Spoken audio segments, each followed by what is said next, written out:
equality is your issue too, because to date I've seen my father's role as a parent being valued less by society despite my needing his presence as much as my mother's.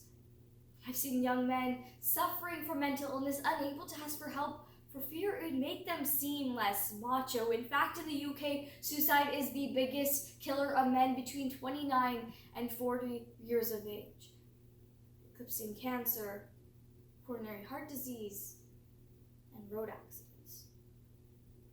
I've seen young men made fragile and insecure by a distorted sense of what constitutes male success. Men don't have the benefits of equality either.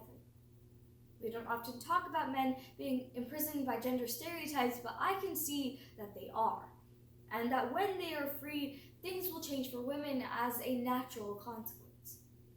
If men don't have to be aggressive in order to be accepted, women won't feel compelled to be submissive. If men don't have to control, women won't have to be controlled.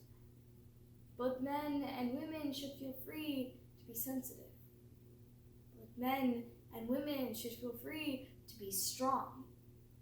It's time we all perceive gender on a spectrum, not as two opposing sets of ideals. We need to stop defining each other by what we are not and start defining ourselves by what we are.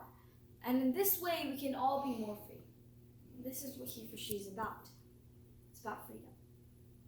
So I want men to take up this mantle, so that their sisters, daughters, and mothers can be free from prejudice, but also so that their sons have permission to be human and vulnerable too.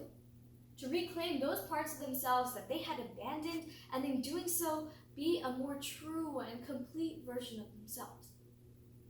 You might be wondering, who is this Harry Potter girl? And what is she doing up on a stage with you? It's a good question. And trust me, I've been asking myself the same thing. I don't know if I'm qualified to be here. All I know is I want to make it better. And having seen what I've seen, and given the chance, I think it is my duty to say something.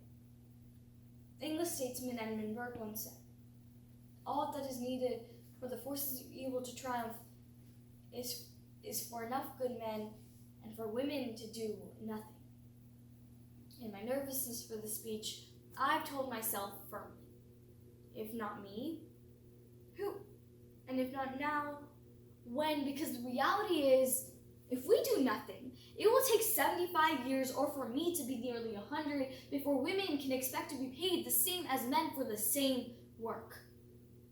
15.5 million girls will be married in the next 16 years as children. And at current rates, it won't be until year 2086 before all rural African girls can expect to receive a secondary education.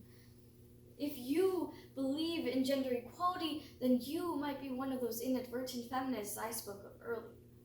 And for this, I applaud you. We are struggling for a uniting word, but the good news is we have a uniting movement. It is called He for She. So I am inviting you to step forward, to be seen, to speak up, to be the he for the she, and to ask yourself, if not me, who? And if not now, when?